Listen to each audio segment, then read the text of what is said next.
Você está prestes a conhecer a história de um caseiro que viveu uma experiência aterrorizante, um relato que parece saído de um pesadelo e que vai prender sua atenção do começo ao fim. Essa é a história 1, dividida em 6 partes, com detalhes que vão te fazer sentir o medo e a angústia daquele homem que passou dias enfrentando o inexplicável. Prepare-se para entrar em um mundo onde o real e o sobrenatural se confundem. Tudo começou quando João, um homem simples e trabalhador, aceitou o trabalho de caseiro em uma fazenda afastada da cidade, cercada por mata densa e com uma história antiga de abandono. João sabia que seria um desafio, mas precisava do emprego para sustentar a família. No primeiro dia, tudo parecia normal: cuidar dos animais, limpar o terreno e manter a casa. Porém, ao anoitecer, algo mudou. João sentiu uma presença estranha, como se alguém o observasse, mas não havia ninguém por perto. A sensação ficou mais forte quando ele ouviu passos lentos no corredor vazio da casa. Na segunda noite, o medo começou a crescer. Enquanto caminhava pela sala, João ouviu uma voz sussurrando seu nome, um som quase imperceptível, mas que fez seu coração disparar. Ele tentou ignorar, pensando ser apenas sua imaginação, mas os sons continuavam, aumentando de intensidade. Quando tentou investigar, encontrou a porta do sótão entreaberta, algo que não havia visto antes.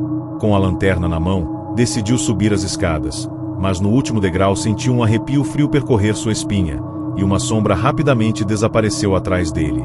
Ele desceu correndo, trancou a porta e passou o resto da noite acordado, sem piscar. João tentou conversar com o proprietário da fazenda, que contou que há muitos anos, uma tragédia havia acontecido ali.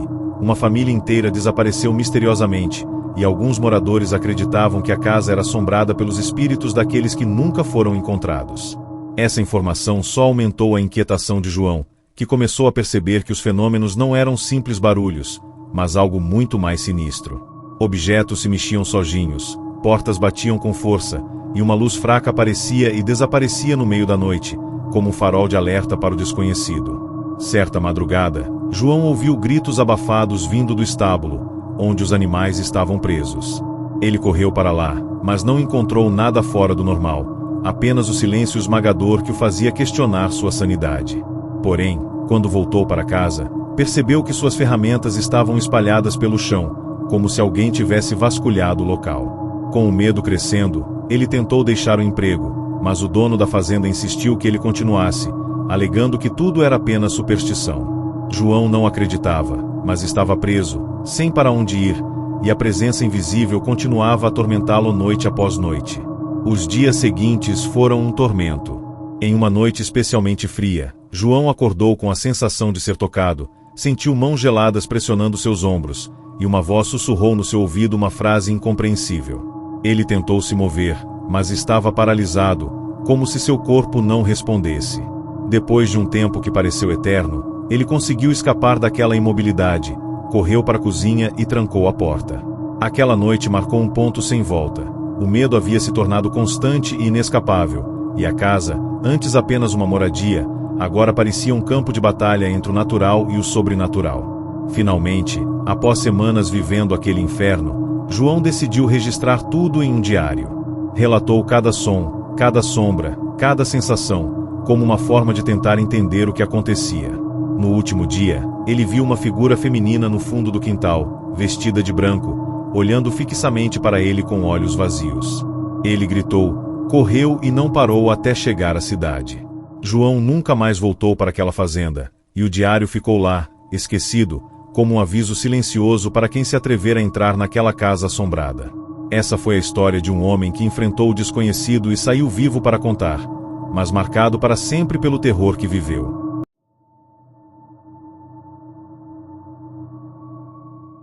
Carlos, um homem calmo e experiente, foi contratado para cuidar de uma propriedade antiga no interior do Brasil, cercada por mata fechada e distante da civilização. Logo nas primeiras noites, ele percebeu que algo não estava certo. Ao fechar as janelas para se proteger do frio, ouviu um barulho estranho vindo do celeiro. Parecia uma batida ritmada, quase como alguém tentando se comunicar. Curioso, Carlos decidiu investigar, mas não encontrou nada além do vento passando pelas frestas. Ele voltou para casa, mas sentia que estava sendo observado, um olhar invisível que o seguia a cada passo. Na terceira noite, enquanto descansava, Carlos ouviu um choro baixinho vindo do porão, um som frágil, quase infantil, que fez seu coração acelerar. O porão era um lugar que ele evitava, pois sabia que ali guardavam objetos antigos e esquecidos. Movido pela coragem ou pelo medo, ele desceu as escadas, iluminando o caminho com sua lanterna. No fundo, não havia nada além de caixas e teias de aranha. Quando estava prestes a subir, ouviu um sussurro de seu nome, tão claro que gelou sua espinha. Ele subiu rápido, trancando a porta atrás de si, decidido a não voltar mais naquele lugar. Com o passar dos dias, os fenômenos se intensificaram. As luzes piscavam sozinhas, e um cheiro forte de fumaça inexplicável invadia a casa, mesmo sem fogo por perto. Uma noite, ao olhar pela janela, Carlos viu uma figura encapuzada parada no meio do campo, imóvel, encarando a casa. Ele tentou se aproximar, mas a figura desapareceu como fumaça ao vento.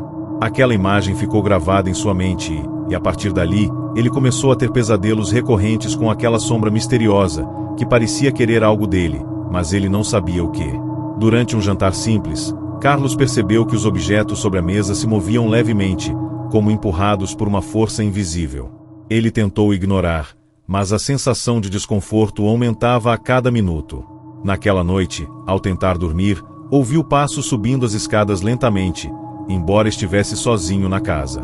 Um frio cortante tomou conta do ambiente, e ele viu a porta do quarto tremer como se alguém estivesse tentando entrar. Carlos se trancou, pegou sua faca e esperou, sem saber o que enfrentaria. O ápice da tensão veio quando, numa madrugada sem lua, Carlos foi despertado por um grito horrível vindo do campo atrás da casa. Ele pegou a lanterna e saiu para investigar, sentindo medo apertar seu peito. No meio do campo, encontrou marcas profundas no solo, como garras que arrastavam algo pelo chão. O grito cessou, e um silêncio aterrador tomou conta da noite.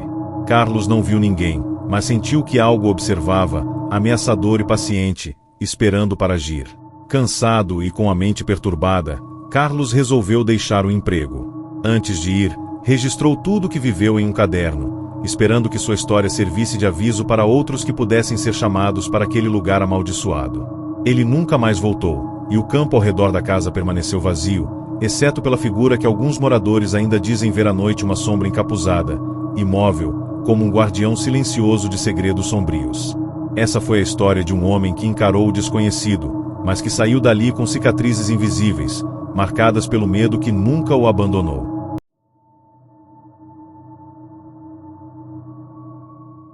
Prepare-se para a terceira história, onde o cotidiano de um caseiro se transforma em um cenário de pesadelos reais.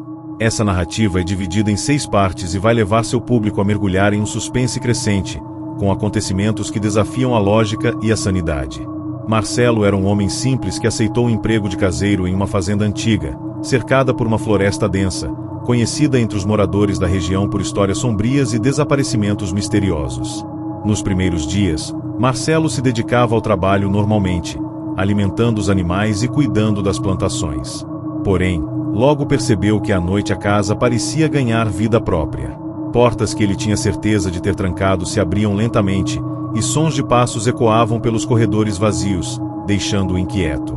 Numa noite, enquanto se preparava para dormir, Marcelo ouviu uma música suave, quase um canto, vindo do porão. Ele desceu com a lanterna, tentando encontrar a origem, mas o espaço estava vazio. De repente, uma rajada de vento frio passou por ele, apagando a luz e deixando-as escuras por alguns segundos. Quando a luz voltou, ele viu uma figura feminina, pálida, olhando fixamente para ele antes de desaparecer entre as sombras. O medo tomou conta, e ele correu para o quarto, trancando a porta atrás de si. A partir daquela noite, Marcelo começou a perceber que não estava sozinho. Objetos sumiam e apareciam em lugares diferentes, e um espelho refletia imagens que não estavam presentes na sala. Uma presença invisível parecia observar cada movimento seu, e ele sentia um peso no ar, como se algo o esmagasse lentamente. Tentou conversar com moradores antigos, que relataram que a fazenda fora palco de uma tragédia envolvendo uma jovem desaparecida há décadas, e muitos acreditavam que seu espírito nunca deixará o local. Certa madrugada, Marcelo acordou com o som de uma risada infantil que ecoava pelo quintal. Ele saiu para verificar, mas não encontrou ninguém. No entanto, sentiu o toque gelado de uma mão no ombro, que o fez virar rapidamente, só para encontrar o vazio atrás de si. Ele passou a evitar sair à noite, mas os fenômenos aumentavam. Objetos se mexiam sozinhos, janelas batiam com força, e sussurros inaudíveis enchiam a casa, criando um ambiente de terror constante. Em uma noite especialmente tensa, Marcelo ouviu passos no sótão, embora ele soubesse que ninguém mais morava na fazenda. Subiu para verificar, segurando firme a lanterna, mas não encontrou nada além de sombras e silêncio. Quando desceu, sentiu uma presença atrás dele e viu o reflexo de um rosto desconhecido no vidro da janela. O medo dominou, e ele decidiu que precisava sair dali o quanto antes, mas sentia-se preso, como se algo o impedisse de partir. Nos dias seguintes, Marcelo tentou resistir, mas a exaustão mental e o terror constante o venceram. Ele deixou um bilhete explicando sua saída e fugiu para a cidade, nunca mais voltando àquela fazenda maldita. A casa permaneceu abandonada, envolta em histórias e lendas que ainda assustam quem passa por ali. Essa foi a história de um homem que encarou o sobrenatural de perto, mas que preferiu a vida longe do que não se pode explicar.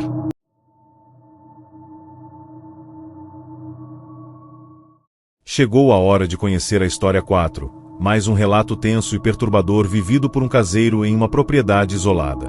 Essa história se destaca pelo clima psicológico crescente e pela presença de elementos que desafiam a sanidade do protagonista. São 6 partes, costuradas para criar uma narrativa envolvente e angustiante, feita sob medida para manter a audiência grudada do início ao fim. Paulo era um homem reservado, acostumado ao silêncio do campo. Após anos de trabalho em grandes fazendas, recebeu a proposta de morar e tomar conta de uma antiga casa no topo de uma colina afastada. O dono alegava que ninguém conseguia ficar mais de 3 meses por lá. Paulo, cético, achou que era exagero e aceitou sem pensar 2 vezes. Os primeiros dias foram tranquilos, com tarefas rotineiras e a tranquilidade da natureza ao redor. Mas, logo na primeira semana, algo incomodou. Todas as madrugadas, por volta das 3 da manhã, as luzes da varanda se acendiam sozinhas. Ele sempre conferia o interruptor e os fios, mas tudo estava normal. Sem entender, começou a desconfiar que talvez não estivesse tão sozinho quanto pensava. Em uma noite chuvosa, Paulo acordou com o som de passos pesados no andar de cima da casa. O problema era que ele dormia no único quarto do andar térreo, e o piso superior estava vazio e trancado desde que chegou. Com a lanterna em mãos, subiu as escadas lentamente, cada degrau rangendo sob seus pés. Ao chegar lá em cima, não viu ninguém, mas uma das janelas estava aberta, mesmo com a tranca por dentro. Fechou tudo, desceu e voltou a dormir com dificuldade. No dia seguinte, encontrou pegadas de barro pelo corredor da entrada, como se alguém tivesse andado descalço durante a noite. Nenhum sinal de invasão. A partir dali, Paulo começou a perceber que a casa parecia guardar memórias e segredos. Certo dia, enquanto limpava o porão, encontrou uma caixa de madeira coberta de poeira, trancada com um cadeado antigo. Curioso, forçou a abertura e descobriu dezenas de fotografias antigas de uma família que morou ali na década de 1960. Havia uma mulher, 2 filhos e um homem todos sérios, quase sombrios.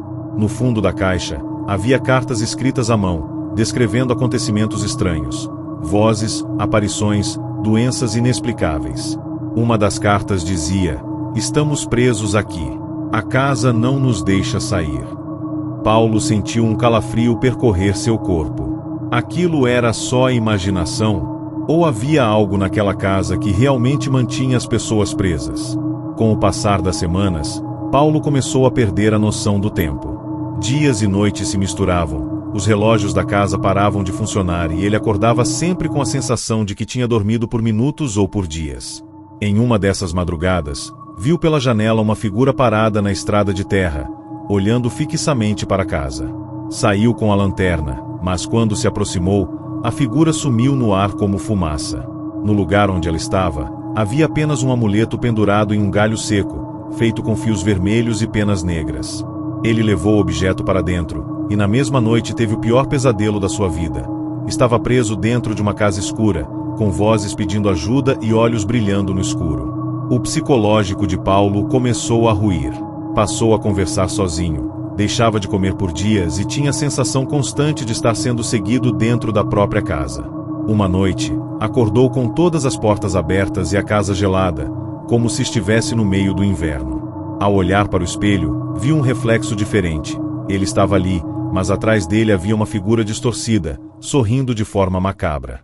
Quando se virou, não havia nada.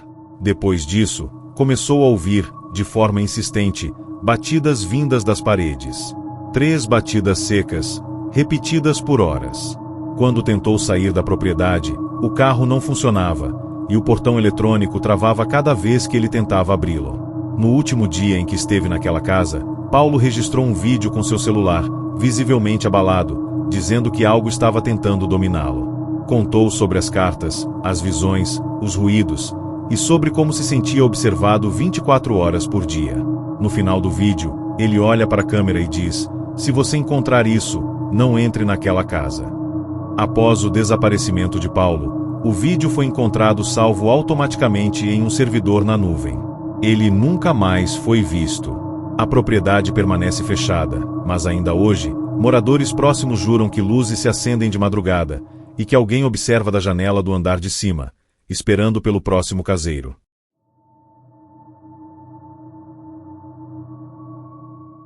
Elias era um ex-militar acostumado à disciplina e à solidão. Por isso, quando lhe ofereceram o cargo de caseiro em uma enorme propriedade rural, ele não pensou 2 vezes. O local era cercado por plantações abandonadas e construções antigas, inclusive uma pequena capela nos fundos, que havia sido fechada décadas atrás. Nos primeiros dias, Elias seguiu sua rotina normalmente, patrulhava o perímetro, cuidava das ferramentas e mantinha tudo organizado. No entanto, em sua terceira noite ali, enquanto fazia uma ronda noturna, viu uma porta entreaberta na capela. O detalhe é que essa porta havia sido selada com correntes.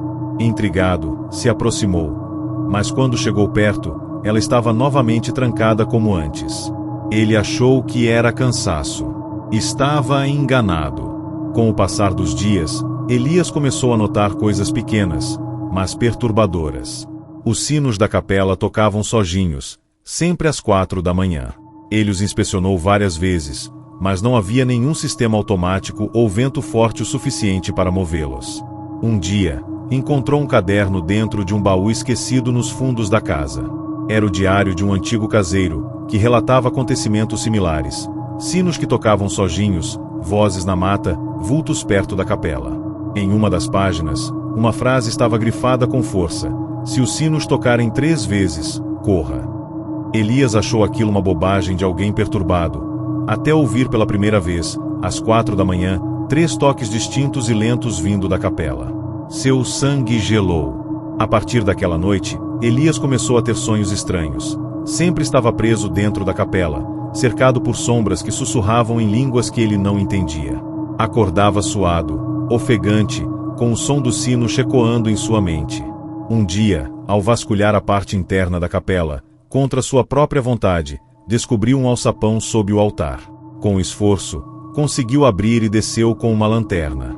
Lá embaixo, havia um porão de pedra, com símbolos riscados no chão e nas paredes, como marcas de algum tipo de ritual antigo. No centro, um banco de madeira com correntes e marcas de arranhões no chão. Elias saiu dali perturbado, com a sensação de ter despertado algo que estava adormecido. As coisas começaram a sair do controle. Elias passou a ouvir gritos abafados durante a madrugada, vindos da mata fechada. Sentia a presença de alguém parado atrás dele constantemente. Uma noite, ao olhar pela janela, viu uma figura ajoelhada diante da capela, de cabeça baixa, como se rezasse. Quando ele apontou a lanterna, a figura se levantou bruscamente e olhou em sua direção. Elias correu até a entrada com a espingarda em mãos, mas não havia mais ninguém ali. Apenas pegadas afundadas na terra molhada, que terminavam abruptamente no meio do nada.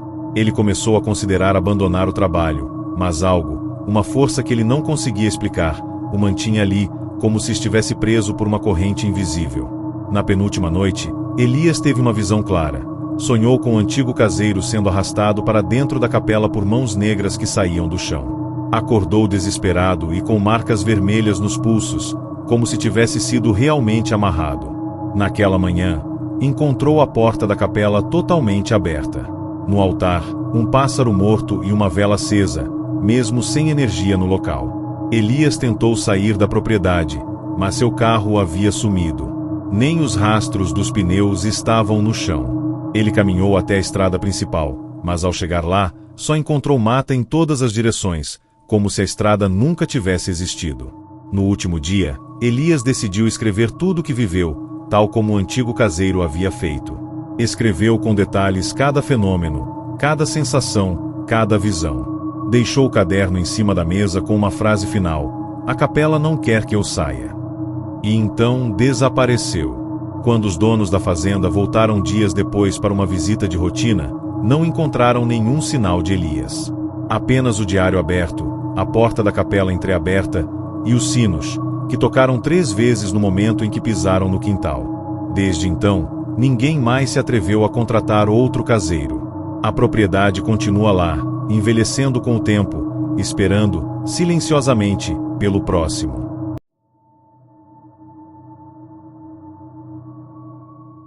Antônio era um senhor de 63 anos, já aposentado, que decidiu aceitar o convite para cuidar de um sítio abandonado por um tempo, enquanto os novos donos preparavam reformas. O lugar ficava no alto de uma serra, cercado por neblina constante e mata densa. A estrutura principal era uma casa de madeira com mais de 100 anos, e ao lado dela, um antigo casarão de pedra fechado com tábuas por dentro, como se algo estivesse sendo mantido ali dentro. Antônio, apesar da idade, era curioso e teimoso. Passou os primeiros dias limpando a área, ignorando os barulhos noturnos e as sensações estranhas. Mas havia algo naquela casa de pedra, algo que parecia pulsar, mesmo sem ninguém se aproximar. Na terceira noite, Antônio acordou com um barulho surdo vindo do casarão. Parecia um tambor, batendo devagar e ritmado. Saiu com a lanterna, caminhou devagar até a construção e encostou o ouvido na parede. O som parou.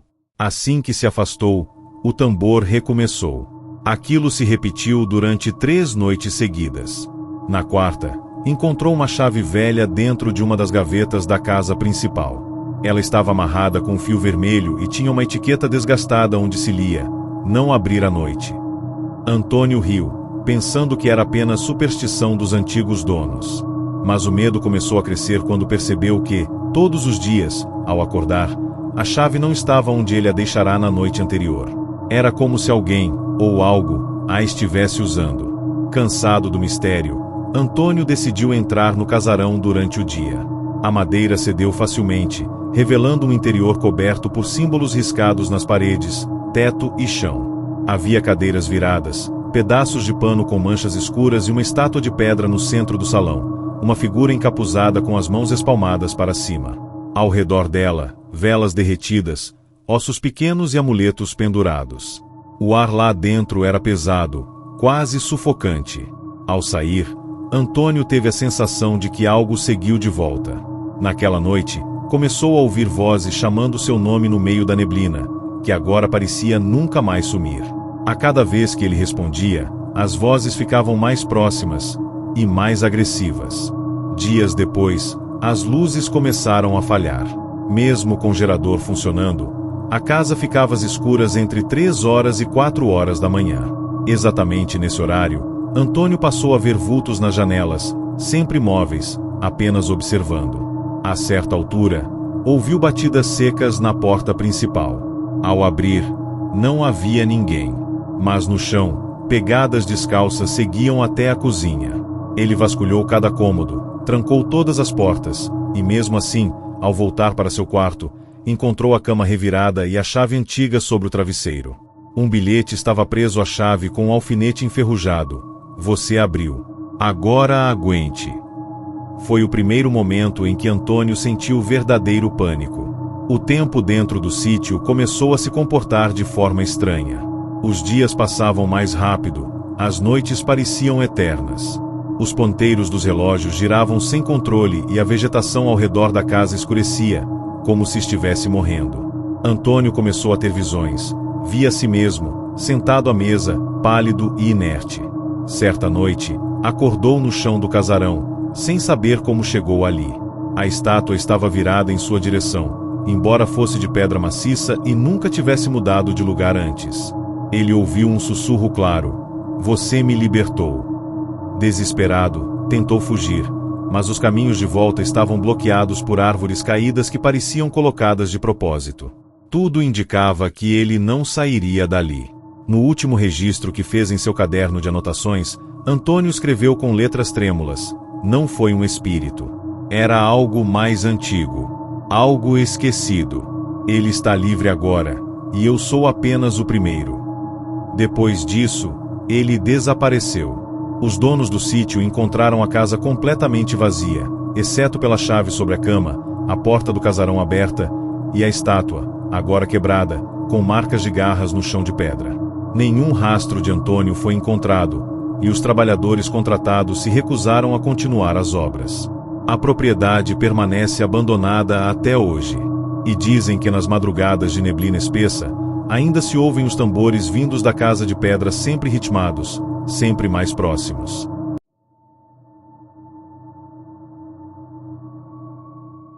Renato era um homem calado, de poucas palavras. Tinha 45 anos e vivia sozinho desde a morte da esposa. Quando aceitou o cargo de caseiro em um pequeno hotel-fazenda desativado, viu ali uma chance de recomeçar. O local estava fechado há anos, mas os donos planejavam reabrir em breve. O prédio principal tinha 3 andares, dezenas de quartos e um longo corredor central, tudo coberto por poeira, folhas secas e o cheiro constante de mofo antigo. A primeira semana foi tranquila. Renato se ocupava limpando, organizando materiais e cuidando do jardim. Mas a partir do 8º dia, começaram a acontecer coisas que ele não sabia explicar. Primeiro foram as portas. Mesmo trancadas, algumas amanheciam abertas. Depois, as luzes do 3º andar acendiam sozinhas, embora não houvesse energia ligada naquele circuito. E então, ele começou a escutar passos que não eram dele. Em uma madrugada silenciosa, Renato ouviu uma televisão ligada no andar de cima. Subiu com uma lanterna, passando pelos quartos vazios, até identificar de onde vinha o som. No quarto 308, a luz piscava. Dentro dele, uma TV antiga transmitia uma imagem estática, mas com áudio perfeitamente claro. Era uma mulher chorando e sussurrando uma frase em looping: "Por que me deixaram aqui?" Renato desligou o aparelho, mas, ao sair do quarto, escutou a mesma frase vindo do corredor. Ele virou para trás e viu, por uma fração de segundo, uma figura branca atravessando a porta de outro quarto. Trancou-se no quarto de zeladoria e passou o restante da noite em claro, com a respiração presa e os olhos fixos na maçaneta, esperando que ela girasse sozinha. No dia seguinte, decidiu investigar os arquivos antigos do hotel, armazenados na recepção. Descobriu que em 1994, uma hóspede chamada Érica desapareceu misteriosamente após um fim de semana com a família. Seu nome nunca havia sido retirado do sistema, e o quarto onde ela ficou era justamente o 308. Nenhum corpo foi encontrado, e os registros do hotel simplesmente ignoraram o caso. Renato começou a sentir que havia algo não resolvido naquele lugar, e que a presença de Érica talvez nunca tivesse ido embora. A partir daquele dia, ele passou a ver vultos nos espelhos, ouvir vozes nos corredores e encontrar brinquedos infantis espalhados por áreas onde não havia ninguém há décadas. Durante uma tarde nublada, enquanto varria o salão principal, Renato sentiu uma presença atrás dele. Quando virou, viu uma criança parada ao lado da escada, olhando para cima, como se esperasse por alguém. Ele tentou se aproximar, mas a criança correu e desapareceu. No lugar onde ela esteve, havia uma boneca de porcelana antiga, com um dos olhos trincado. Ao tocar o brinquedo, Renato ouviu uma risada aguda vindo do andar superior. Subiu correndo, mas não encontrou ninguém. No quarto 309, porém, havia marcas recentes de mãos pequenas nas paredes. A impressão que ele tinha era de que o hotel inteiro começava a acordar e não de um jeito natural. Algo o observava. Algo o provocava. Renato começou a perder a noção do tempo. Relógios atrasavam, dias pareciam curtos demais, noites longas demais. Passou a ver os corredores do hotel como labirintos. Às vezes, entrava por um lado e saía em um lugar que não fazia sentido. Encontrou portas que não existiam no mapa da planta. Uma delas dava para um quarto minúsculo, sem janelas, com paredes riscadas e marcas de unhas como se alguém tivesse tentado sair dali desesperadamente. No chão, havia uma foto rasgada de uma família. Pai, mãe, 2 filhos, e Érica no canto, riscada com caneta preta. Quando olhou para o espelho daquele cômodo, viu seu próprio reflexo sangrando pelos olhos. Mas seu rosto, em carne e osso, estava intacto. Era como se o lugar estivesse tentando avisá-lo de algo, ou o absorver aos poucos. Em sua última gravação de voz, feita pelo celular e enviada para a irmã, Renato sussurra, visivelmente abalado: "Eu não sei se sou eu que estou enlouquecendo, ou se esse lugar está me engolindo devagar." Depois disso, ele desapareceu. O Hotel Fazenda permanece fechado. O que os donos encontraram ao retornar foi o celular de Renato no quarto 308, ainda gravando e a TV ligada, repetindo a mesma frase da mulher que chorava: "Por que me deixaram aqui?" O arquivo de som captado pelo celular registrou risos, choros e, nos últimos segundos, a frase em voz grave: "Agora você fica." Desde então, ninguém mais tentou reabrir o local. Mas à noite, vizinhos da região ainda juram ver luzes acesas nos andares superiores, mesmo com a energia cortada há anos.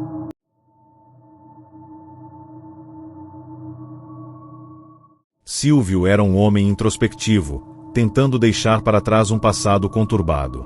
Quando recebeu a proposta de trabalhar como caseiro em um antigo engenho desativado no interior da Bahia, viu aquilo como uma chance de recomeçar. O lugar era belíssimo, mas carregava um peso. Havia sido cenário de mortes misteriosas no século XIX, durante o período escravagista. Silvio não acreditava nessas histórias. Na primeira semana, tudo correu bem. Mas logo percebeu que, todas as noites, à mesma hora, as portas batiam com violência, mesmo com o tempo completamente calmo. Certa noite, encontrou pegadas de pés descalços e finos espalhadas pelo chão de terra batida, vindas da mata em direção à senzala desativada. O problema é que ele era o único ali. Movido pela curiosidade, Silvio resolveu entrar na antiga senzala, onde encontrou marcas de correntes ainda presas às paredes, além de inscrições feitas com unhas nos tijolos, como pedidos de ajuda em linguagem antiga. Ao sair dali, algo começou a mudar.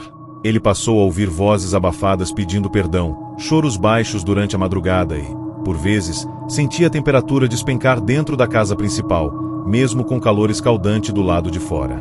Certa noite, ao lavar o rosto no banheiro, percebeu gotas de sangue escorrendo da torneira. Quando olhou de novo, era apenas água.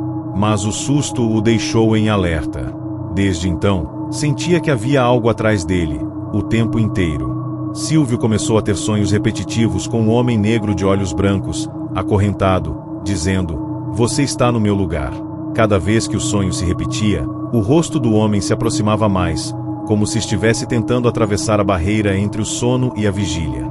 Numa manhã, ao acordar, Silvio encontrou correntes de ferro jogadas aos pés da cama, com manchas escuras de ferrugem ou talvez de sangue seco. Tentou contar o ocorrido ao dono da propriedade, mas o homem apenas respondeu: "Isso acontece. Eles não gostam de estranhos." A resposta o deixou em pânico. Ele queria ir embora, mas, por algum motivo, sentia-se preso àquele lugar, como se forças invisíveis o mantivessem ali. Os dias seguintes foram marcados por lapsos de memória. Silvio começava uma tarefa e horas depois se encontrava parado em outro ponto do engenho, sem saber como havia chegado ali. Em uma tarde nublada, ouviu batidas secas vindas debaixo do chão da casa principal. Ao investigar, descobriu uma escada secreta escondida sob o assoalho. Lá embaixo, um antigo porão, com restos de objetos coloniais e uma parede completamente coberta por desenhos feitos a carvão. Todos mostravam figuras humanas acorrentadas, e no centro, uma figura maior, com o rosto apagado. Ao tocar a parede, ouviu sussurros e sentiu uma dor aguda no peito, como se algo tivesse sido arrancado de dentro dele. Saiu dali cambaleando, sentindo o ambiente ao seu redor girar. À medida que os dias passavam, Silvio começou a ver pessoas que não estavam lá. Primeiro, uma mulher com um turbante branco que aparecia do lado de fora, olhando para ele da varanda. Depois, um menino que passava correndo pelos corredores e desaparecia antes de virar o canto. O mais perturbador, porém, foi o dia em que viu a si mesmo parado diante da porta do porão, completamente imóvel, como um reflexo fora do espelho. Tentou falar, mas a figura apenas sorriu e desapareceu como fumaça. A partir desse momento, Silvio passou a desconfiar da própria mente. Seria tudo uma alucinação? Ou estaria de fato sendo dominado por algo muito mais antigo e profundo do que poderia compreender? No último áudio que enviou a um amigo, Silvio dizia com a voz baixa e arrastada: "A casa está me ensinando coisas. Ela me mostra quem eu realmente sou." Depois disso, desapareceu. O engenho voltou a ficar desocupado. Quando os donos enviaram uma equipe para verificar, encontraram a senzala aberta, com marcas de pegadas por todo o chão de barro, mesmo sem chuvas há dias. A escada do porão estava queimada, como se tivesse sido incendiada de dentro para fora. E no centro do antigo quarto de Silvio, havia um espelho rachado com a imagem de um homem de olhos brancos, parado ao fundo, visível apenas por alguns segundos antes de desaparecer. Desde então, o engenho ficou interditado. Mas os moradores vizinhos dizem ouvir correntes arrastando durante a noite, e juram que às vezes, uma voz masculina ecoa das janelas: "Você está no meu lugar."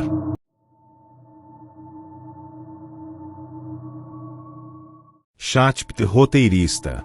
Chegamos à história 9, e nesta narrativa mergulhamos num terror silencioso, quase imperceptível, que se infiltra na rotina de um caseiro. Daniel era um bibliotecário aposentado que decidiu aceitar um trabalho tranquilo no interior, cuidar de uma chácara isolada, onde o proprietário mantinha uma coleção de livros raros trancados em uma casa anexa. A propriedade ficava no alto de um vale, cercada por nevoeiros constantes e longas fileiras de pinheiros. Na chegada, o dono explicou apenas uma coisa: a casa da biblioteca deve permanecer trancada à noite. Não importa o que você ouça. Daniel riu, achando que era mais uma daquelas excentricidades de milionário. Na primeira semana, tudo foi calmo. Mas na 8ª noite, por volta das 2 da manhã, ele acordou com o som de páginas sendo folheadas rápidas, incessantes, como se dezenas de livros estivessem sendo lidos ao mesmo tempo dentro da casa trancada. Daniel foi até a janela da biblioteca e olhou pela fresta. As luzes, que não estavam ligadas, piscavam. Dentro, ele teve a impressão de ver uma figura encurvada, sentada no chão, cercada por livros abertos. A figura não se mexia. Na manhã seguinte, ele entrou no cômodo, mas tudo estava no lugar, exceto por um único livro sobre a mesa, aberto na página 239, com uma frase grifada à mão: "A leitura revela, mas também aprisiona." Nos dias que seguiram, Daniel começou a ouvir sussurros vindos da biblioteca mesmo com a porta trancada. Vozes diferentes, em línguas que ele não conhecia, recitando que pareciam ser orações antigas, e entre elas, ele reconhecia às vezes a própria voz, falando coisas que jamais havia dito. Certa tarde, Daniel decidiu investigar os títulos que estavam guardados ali. Eram livros de ocultismo, religiões antigas, rituais de proteção e grimórios em idiomas extintos. Quanto mais lia, mais sentia que o ambiente à sua volta ficava pesado. Em um deles, encontrou uma anotação à mão: "Não leia em voz alta." Naquela noite, enquanto dormia, sonhou que lia um dos trechos proibidos em voz alta para um auditório vazio, e ao final da leitura, todas as cadeiras estavam ocupadas por figuras de rosto borrado. Ao acordar, estava de pé em frente à biblioteca, com a chave na mão e a porta entreaberta. Mas ele não lembrava de ter saído da cama. A partir daquele ponto, Daniel começou a se perder. Os espelhos da casa mostravam seu reflexo com segundos de atraso. Os relógios paravam sempre às 2h17. Quando tentava sair da chácara durante o dia, a estrada se tornava circular, sempre o levando de volta ao portão. Uma noite, decidiu ler em voz alta um trecho específico de um dos livros, um experimento, apenas para testar. Na mesma hora, a casa tremeu levemente, e todas as janelas se fecharam com força. Um cheiro de papel queimado invadiu o ar. Ao olhar para o espelho da sala, viu que seus olhos estavam completamente negros por alguns segundos. Depois, voltou ao normal. Mas a biblioteca nunca mais pareceu vazia. Daniel começou a conversar com as vozes. Achava que estava ficando louco, mas elas respondiam com lógica e informações que ele não conhecia. Certa noite, uma das vozes disse: "Você pode nos libertar, basta continuar lendo." A partir dali, ele passou a passar horas dentro da biblioteca, compulsivamente abrindo e lendo os livros. Parou de comer, quase não dormia. Os cadernos de anotação que antes usava para controlar as tarefas da chácara estavam agora cheios de desenhos estranhos e símbolos repetidos. Um dia, uma visita inesperada chegou. Um dos sócios do proprietário da chácara veio buscar um documento e encontrou Daniel em completo estado de transe, lendo um livro antigo com as páginas em branco. A biblioteca estava completamente desorganizada, livros empilhados, alguns rasgados, outros encharcados de uma substância escura. Depois daquele dia, Daniel desapareceu.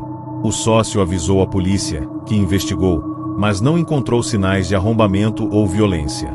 Apenas a biblioteca, com todos os livros empilhados no centro da sala, como se alguém tivesse tentado construir uma torre. No topo, havia uma única folha escrita à mão, com uma frase: "O leitor agora é o livro". Até hoje, ninguém mais aceitou cuidar da chácara. E quem passa pela estrada próxima garante ver, nas madrugadas de neblina, a luz da biblioteca acesa mesmo sem eletricidade e uma silhueta parada junto à estante, de costas, como se lesse, sem nunca virar a página.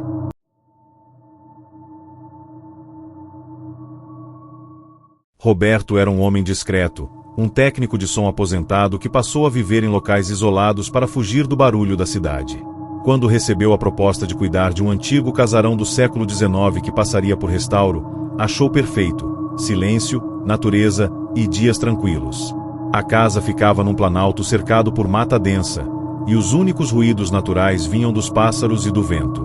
Mas já na primeira noite, Roberto notou algo estranho. Durante a madrugada, mesmo com tudo desligado, ele ouviu o som de uma música muito antiga, com chiado de vinil e vozes sussurradas. O som parecia vir das paredes. Ele procurou caixas de som escondidas, rádios antigos, qualquer explicação, mas não encontrou nada. A casa estava completamente vazia. Nos dias seguintes, o som reapareceu em horários diferentes, sempre com a mesma música, uma melodia instrumental lenta, tocada por piano e violino, como uma valsa de funeral.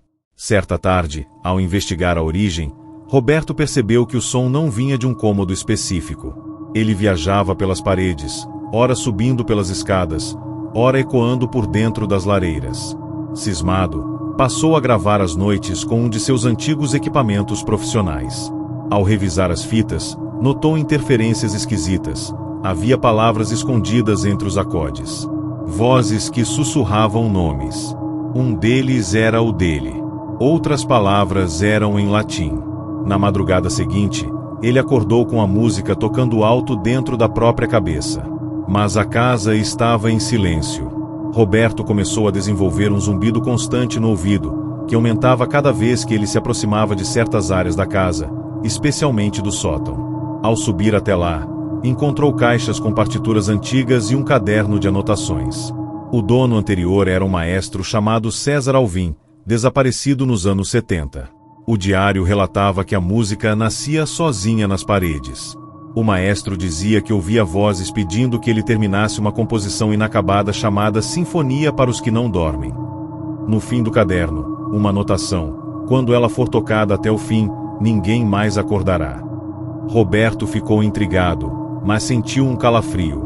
A casa parecia guardar a própria memória sonora de quem ali viveu e morreu. À medida que os dias avançavam, Roberto passou a escutar ruídos impossíveis. O som de passos pesados no andar de cima, respirações atrás das portas fechadas e vozes infantis brincando no porão, sempre dizendo mais alto, mais alto. Ele dormia pouco, e quando dormia, sonhava com uma orquestra invisível tocando num salão escuro. Ele estava entre os músicos, mas seu instrumento era sua própria garganta, de onde saíam sons que ele não reconhecia como humanos. Certa madrugada, o som ficou tão intenso que ele teve uma crise de pânico. Acordou com sangue escorrendo dos ouvidos e a porta do quarto completamente aberta. No corredor, pegadas em pó branco seguiam até a escada como se alguém, ou algo, tivesse vindo vê-lo durante a noite. Desesperado, Roberto tentou fugir, mas o carro não dava partida. Caminhou até a estrada, mas tudo à sua volta estava cercado por neblina e uma estática invisível que o fazia ouvir chiados, mesmo com os ouvidos tampados. Ao voltar, encontrou a casa toda iluminada, embora não houvesse energia conectada. O som da sinfonia aumentava, agora acompanhado por sussurros em coro, Vozes dizendo que ele era o novo regente, que a partitura o havia escolhido. Roberto encontrou uma das folhas da composição jogada sobre a cama com seu nome assinado no canto. O mais assustador foi perceber que ele não se lembrava de ter escrito aquilo. E mesmo assim, reconhecia sua própria caligrafia. No último dia de gravação, o áudio captado por Roberto foi perturbador. Primeiro, silêncio. Depois, a melodia da sinfonia tocando perfeitamente, sem erros. Em seguida, dezenas de vozes começaram a cantar algo incompreensível, um canto dissonante, afiado, como lamento e louvor ao mesmo tempo. O áudio termina com a frase sussurrada: "A casa não esquece seus músicos." Roberto nunca mais foi encontrado. Quando os donos retornaram meses depois, encontraram os equipamentos de som funcionando sozinhos, uma vitrola girando sem disco e todas as janelas fechadas com pregos. No sótão, a partitura original da sinfonia estava completa e no rodapé, uma nova frase escrita à mão, regida por quem escuta além do silêncio. Desde então, a casa permanece selada. Mas há quem diga que, nas noites de lua cheia, se você parar do lado de fora e escutar com atenção, poderá ouvir a música atravessar as paredes.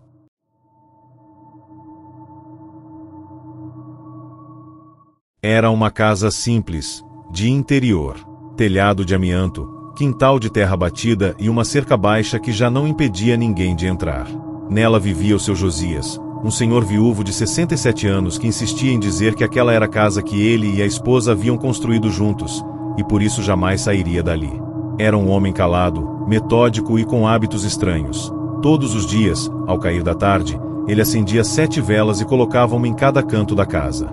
Ninguém nunca soube o motivo, e quando alguém perguntava, ele respondia com um sorriso curto e um olhar que parecia vir de muito longe, como se escutasse coisas que os outros não escutavam. Certa noite, no entanto, uma das velas não acendeu e foi aí que tudo começou a desandar. No dia seguinte, a vizinha Dona Cida ouviu gritos durante a madrugada. Pensou ser briga de gato ou talvez algum assalto, mas ficou surpresa ao ver Josias no portão pela manhã, com os olhos fundos, olheiras marcadas e mãos tremendo.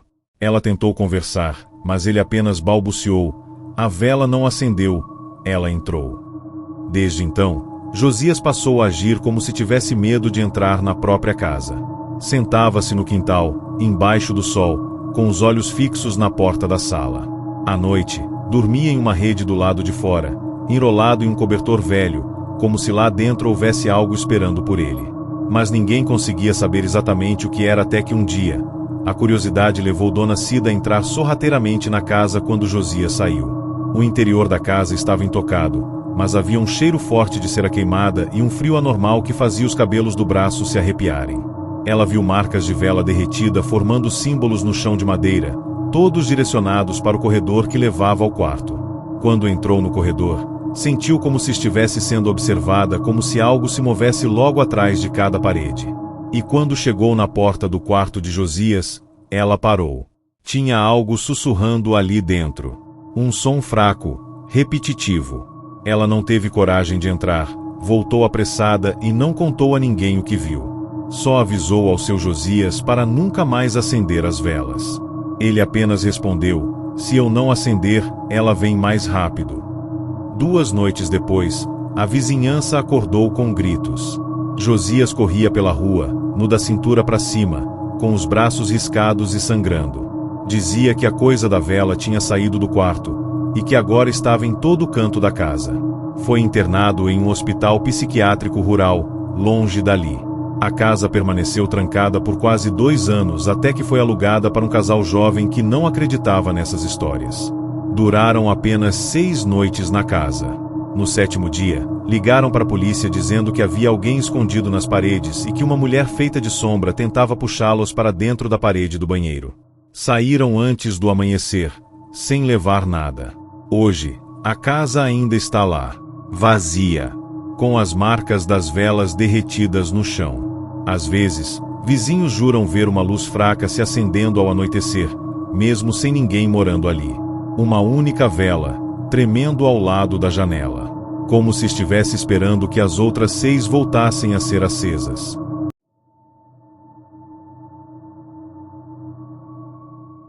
Pedro e Camila moravam em um apartamento simples, de 2 quartos, no segundo andar de um prédio antigo no centro da cidade. Tinham acabado de se mudar e estavam animados com a nova fase, especialmente por terem conseguido um lugar tão barato numa região tão disputada. O único detalhe estranho era que o zelador, ao entregar as chaves, disse com um tom meio seco: evitem usar o segundo quarto à noite. O prédio é velho, os canos fazem barulho, mas, só para garantir, deixem a porta fechada. Pedro achou que era só conversa fiada de gente supersticiosa, mas Camila ficou desconfortável. Mesmo assim, seguiram com a mudança sem pensar muito no aviso.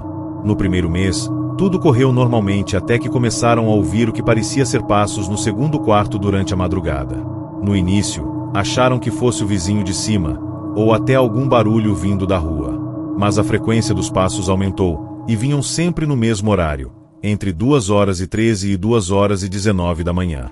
Era um caminhar lento, arrastado, como se alguém descalço estivesse passeando pelo quarto, parando às vezes próximo da porta, como se escutasse o que acontecia do lado de fora.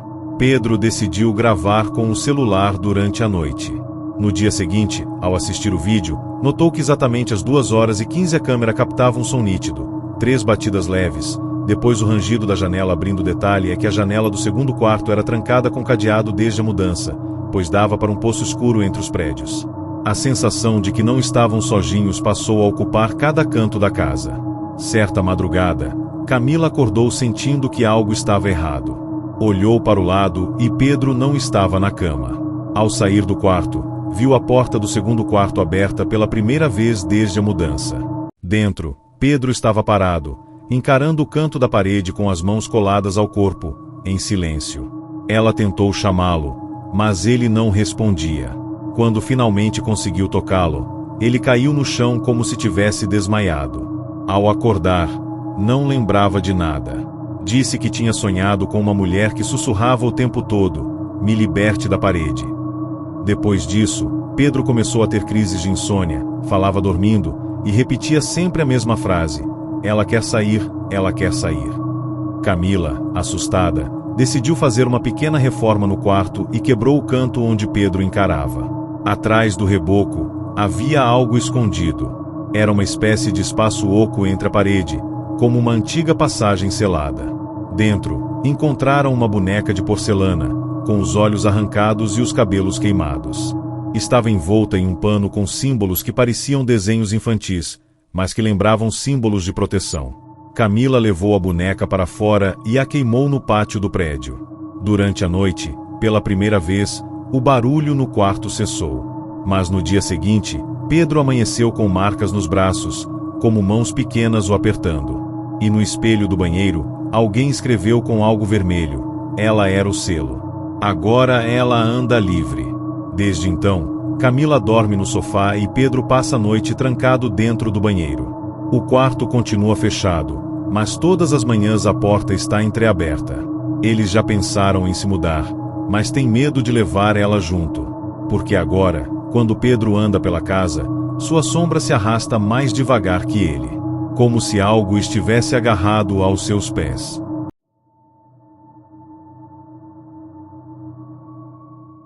Luan trabalhava como segurança noturno em um condomínio de casas de médio padrão, nos arredores da cidade. O serviço era tranquilo: fazer rondas, anotar placas de visitantes e manter tudo em ordem até o amanhecer. A guarita ficava numa pequena construção de alvenaria, logo na entrada do residencial. Um cubículo com um ventilador barulhento, uma TV de tubo e uma mesinha onde Luan passava a maior parte do tempo bebendo café e assistindo aos noticiários repetidos da madrugada. Mas, numa noite fria de quarta-feira, tudo mudou quando ele atendeu ao interfone da casa 31. Do outro lado da linha, uma voz feminina sussurrou: "Tem alguém dentro da minha casa. Ele tá no corredor". Luan imediatamente pegou o rádio, chamou o vigia interno, mas o colega respondeu de forma estranha: "Não tem ninguém na casa 31, ela tá vazia faz 3 meses, lembra?".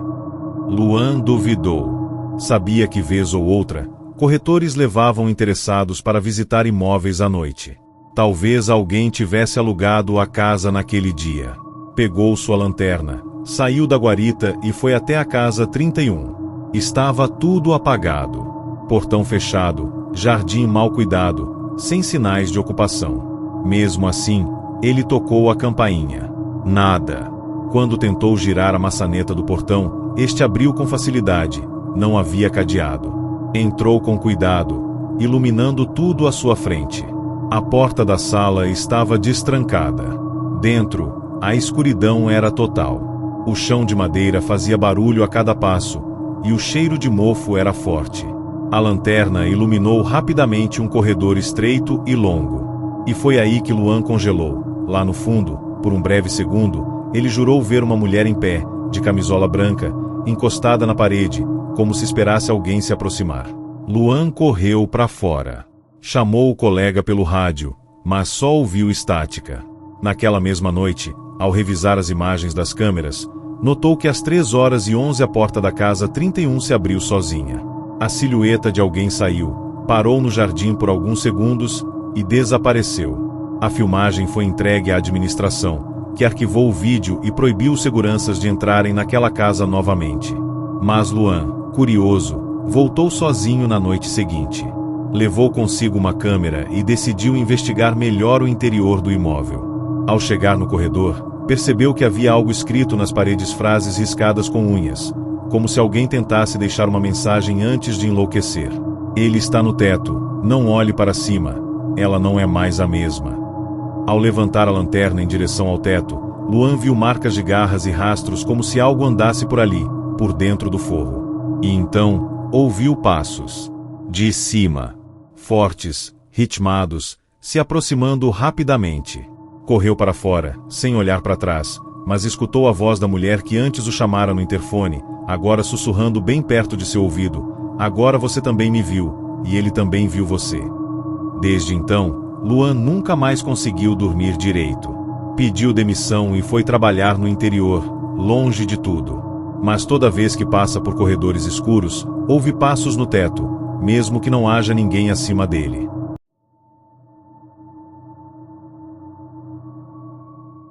Beatriz sempre teve uma ligação estranha com casas antigas. Desde pequena, dizia sentir cheiros, ouvir sussurros e perceber movimentos sutis onde ninguém mais notava nada. Já adulta, decidiu trabalhar como restauradora de móveis históricos, profissão que lhe permitia entrar em residências abandonadas e desvendá-las por dentro. O último projeto era uma mansão esquecida, encravada no alto de uma ladeira em Paraty. A casa tinha 3 andares, janelas altas, escadas em espiral e um porão selado com cimento grosso. Beatriz foi chamada para restaurar o assoalho e as paredes internas, e deveria passar uma semana lá com 2 ajudantes. Mas, no segundo dia, um dos ajudantes simplesmente foi embora. Disse que havia escutado uma mulher cantarolando no 3º andar durante a madrugada, e que aquela voz não era humana. O outro ajudante aguentou mais 2 dias, depois desapareceu. Nem avisou, nem pegou suas ferramentas. Só sumiu. Beatriz decidiu continuar sozinha. Na 3ª noite, dormindo em um colchonete na sala principal, acordou com um som de água escorrendo. Achou que fosse algum cano estourado, mas ao seguir o barulho, percebeu que vinha da escada que levava ao 3º andar, o mesmo andar onde ninguém ousava subir desde o início. A madeira estalava sob seus pés como se reagisse ao seu peso com resistência. No topo da escada, a porta do último cômodo estava entreaberta. Dentro, havia um armário antigo, coberto por um lençol grosso e empoeirado. O barulho de água vinha dali. Ela puxou o pano com cuidado, e o que viu a paralisou. O armário estava encharcado por dentro, pingando. Ao abrir suas portas, deparou-se com uma cena absurda. O interior do móvel era completamente forrado com espelhos. E no centro, havia uma pequena banheira de criança, cheia até a borda de uma água escura e turva. E naquela água, boiava algo que se mexia devagar. Beatriz recuou assustada. Os espelhos começaram a embaçar sozinhos, como se alguém respirasse do lado de dentro. Uma mão pequena bateu no vidro pelo lado de dentro, mas não havia espaço físico para que alguém estivesse ali. Ela trancou o cômodo e desceu correndo. No dia seguinte, decidiu que terminaria o trabalho mais rápido e sumiria dali. Mas a casa parecia reagir à sua decisão. Barulhos de passos passaram a segui-la de perto. Vozes infantis riam em cômodos vazios. Ferramentas se moviam sozinhas. E o porão, que até então estava selado, apareceu com as marcas do cimento trincado, como se algo de dentro estivesse tentando sair. Na última noite, Beatriz não conseguiu mais dormir. Sentou-se na sala com uma lanterna, esperando o dia clarear. Às 3h07, todas as luzes da casa se apagaram de uma vez. A lanterna falhou. E do andar de cima, o som da água escorrendo voltou. Mas agora vinha acompanhado de uma voz infantil cantando uma melodia triste. Afunda, afunda, o espelho vai fechar. Beatriz trancou os olhos, rezou, esperou. Quando amanheceu, ela estava caída no chão, com os pés molhados. Ninguém sabe como ela saiu dali viva, mas desde aquele dia, evita espelhos. Porque em todos que ela olha, ainda vê aquela banheira, e a mãozinha tentando sair.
No Hospital Central de Pedra Alta, existia uma sala isolada chamada informalmente de Sala 17.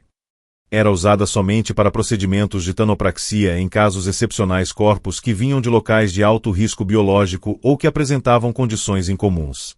Apenas os funcionários mais antigos sabiam a verdadeira história da Sala 17. Ela havia sido lacrada nos anos 90, após uma sequência de mortes inexplicáveis entre tanatopraxistas.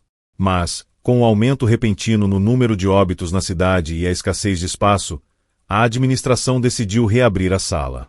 O primeiro a utilizá-la após 3 décadas seria Érico Monteiro, um tanatoprata recém-chegado, enviado por uma funerária privada.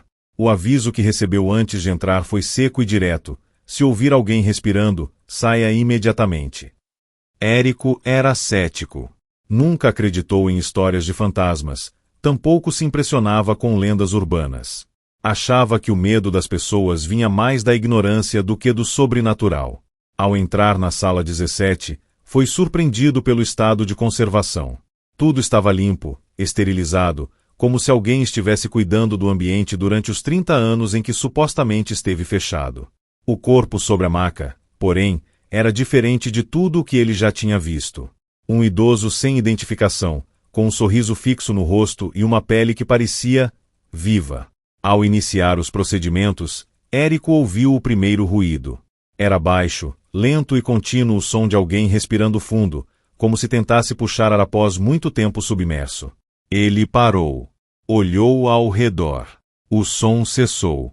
Voltou ao trabalho, acreditando ser apenas um vazamento de gás ou algum equipamento mal calibrado. Mas o som retornou, agora mais alto, mais próximo. Um sopro. Uma respiração gélida que parecia vir de dentro do corpo. Assustado, Érico afastou-se. O cadáver continuava imóvel. Mas então, algo chamou sua atenção. O espelho da sala, posicionado na parede lateral, mostrava uma silhueta atrás dele. Uma figura curvada, respirando devagar, enquanto observava em silêncio. Quando se virou, nada havia ali. O espelho, porém, permanecia refletindo a presença. E, naquela fração de segundo, Érico percebeu que o espelho não mostrava apenas o que estava na sala. Mostrava o que estava esperando para entrar. Nos arquivos antigos, que ele vasculhou às pressas depois daquilo, Érico encontrou relatos de tanatopraxistas que descreviam o mesmo fenômeno: o som da respiração, o reflexo de uma figura invisível e, pouco tempo depois, a morte por parada cardíaca. Todos os corpos preparados na sala 17 retornavam para seus caixões com um sopro extra, como chamavam o resíduo de energia que permanecia no ambiente. A teoria, segundo os registros, era que a sala havia sido usada em um ritual nos anos 60, por um grupo de médicos que buscava aprisionar a alma em um corpo morto. O ritual falhou, mas algo ficou ali, uma entidade conhecida como o sopro final. Na noite seguinte, Érico decidiu desafiar o aviso. Retornou à sala 17, levando uma câmera e um gravador de áudio. Ao iniciar o procedimento em outro corpo, percebeu que o ar começava a se tornar mais denso, quase sólido. O gravador captou sons que não estavam ali, frases desconexas, como ele ainda respira, fique, não acenda a luz. O corpo em questão, uma mulher de meia-idade, abriu a boca lentamente durante o embalsamamento, como se quisesse respirar. Uma nuvem fina e negra saiu de sua garganta e pairou no ar por alguns segundos antes de sumir. Quando Érico checou as gravações de vídeo, não havia nada. Mas, ao olhar no espelho da sala, viu-se deitado na maca, com os olhos abertos. Nos dias seguintes, Érico começou a ter pesadelos recorrentes. Neles, ele era quem estava sendo preparado, enquanto outro ele com feições idênticas, mas olhos mortos, realizava os procedimentos. Aos poucos, perdeu o controle sobre seu corpo. Acordava em lugares diferentes, com as roupas trocadas e manchas de formol nas mãos. Certa noite, ouviu o som do sopro vindo de dentro da própria casa. O espelho do banheiro mostrava não o seu reflexo, mas o da entidade da sala curvada, imóvel, esperando por ele. Foi então que entendeu: a sala 17 não apenas aprisionava a energia dos mortos. Ela copiava as almas que passavam por ali e as mantinha presas, esperando por uma oportunidade para trocar de lugar. Desesperado, Érico tentou avisar a administração do hospital, mas foi afastado por alegações de instabilidade mental. Sozinho, voltou à sala 17 pela última vez. Encontrou o espelho coberto por um lençol branco, mas o sopro já podia ser ouvido antes mesmo de abrir a porta. Ele havia aceitado que não poderia fugir. Sentou-se na maca, ligou o gravador e sussurrou: "Se é isso que você quer, então venha." A sala ficou completamente escura. O som do sopro aumentou até se tornar um rugido abafado, e o espelho estilhaçou-se em milhares de pedaços, revelando apenas o vazio. Quando encontraram Érico, ele estava com um sorriso sereno, igual ao do primeiro corpo. Parecia em paz. Mas, ao revisarem as imagens de segurança, um detalhe chamou a atenção. A pessoa que saiu da sala naquela noite não era ele. Na cidade de Morada Escura, um lugar esquecido pelo tempo, havia uma funerária que operava há mais de 100 anos. Funerária São Judas do Silêncio. Seu nome em comum vinha de uma antiga lenda local, que dizia que o primeiro dono, Judas Matoso, havia feito um pacto com entidades além da compreensão humana para garantir que seus mortos jamais perturbassem os vivos. Era uma promessa de silêncio eterno. A funerária passou de geração em geração, até chegar às mãos de Arthur Nóbrega, um tanatoprata experiente, mas descrente de superstições. Ele assumiu o negócio com o objetivo de modernizá-lo e eliminar os traços antigos, incluindo o porão onde, segundo os moradores mais velhos, os corpos sussurravam entre si durante a madrugada. Arthur ria disso, até receber o corpo de uma criança chamada Elias. Elias tinha 8 anos e havia morrido em circunstâncias misteriosas. A certidão apontava parada cardiorrespiratória, mas os paramédicos relataram que a criança foi encontrada em uma casa abandonada, cercada por dezenas de velas pretas acesas e símbolos desenhados em sangue nas paredes. O mais estranho, o corpo não apresentava rigidez cadavérica, e a pele continuava quente por horas após a morte. Quando Arthur iniciou o processo de tanopraxia, notou que os olhos do menino se recusavam a fechar. Mesmo com os métodos apropriados, as pálpebras simplesmente se reabriam. Incomodado, cobriu o rosto da criança com um pano e seguiu o procedimento. Mas, à medida que avançava, começou a ouvir ruídos baixos, sussurros confusos, como se vozes debatendo em outra sala. Quando subiu para verificar, encontrou tudo em silêncio. Foi só ao retornar ao porão que percebeu algo estarrecedor. O pano havia sido jogado longe, e os olhos de Elias agora o encaravam diretamente. Arthur começou a questionar sua sanidade. Não contou a ninguém. No entanto, naquela noite, enquanto dormia no escritório da funerária, teve um sonho vívido. Via-se no porão cercado por corpos. Todos com os olhos abertos. Todos murmurando o mesmo nome. Elias. Elias. Elias. Ele acordou suando frio, com o som dos sussurros ainda ecoando em seus ouvidos. Ao descer as escadas, encontrou o porão repleto de água, como se um cano tivesse estourado. Mas não havia vazamento, nem qualquer encanamento ali. No centro da poça, uma vela preta acesa. A mesma que os paramédicos descreveram na cena da morte do garoto. A ficha caiu. Elias não era só uma criança. Ele era um receptáculo. Um canal para algo antigo, que agora usava o porão como ponto de retorno. A funerária, desde então, passou a se comportar como um organismo vivo. Portas se trancavam sozinhas, as luzes piscavam ao cair da noite e os corpos preparados pareciam mudar de posição durante a madrugada. Arthur instalou câmeras no porão, mas os arquivos gravados durante a noite eram sempre corrompidos. Decidiu então consultar os diários do fundador, Judas Matoso, guardados em um cofre lacrado que nunca havia conseguido abrir. Após o incidente com Elias, o cofre estava entreaberto. Lá dentro, dezenas de anotações descreviam encontros com os sussurrantes, entidades sem forma que se alimentavam do último sopro de vida. Judas havia descoberto que, ao usar símbolos específicos durante a tanopraxia, conseguia selar as entidades dentro dos corpos. Mas o ritual deveria ser repetido a cada geração, ou os selos se enfraqueceriam. Arthur, determinado a encerrar aquele ciclo, decidiu repetir o ritual descrito nos manuscritos. Preparou o porão com as mesmas inscrições feitas por Judas, linhas de cal, espelhos virados para a parede e preces sussurradas em voz baixa. Mas algo deu errado. Ao posicionar o corpo de Elias no centro do círculo, os sussurros ficaram ensurdecedores. Os outros corpos começaram a tremer nas gavetas. As velas se apagaram ao mesmo tempo. Um frio mortal tomou conta do ambiente, e Arthur caiu de joelhos, sendo invadido por visões de uma dimensão escura e úmida, onde criaturas rastejavam e se alimentavam do som. A voz de Elias falou dentro da sua mente: "Você quebrou o pacto, agora todos vão escutar." Desesperado, Arthur queimou os diários de Judas, acreditando que isso encerraria o elo. Mas foi em vão. Os sussurros se espalharam.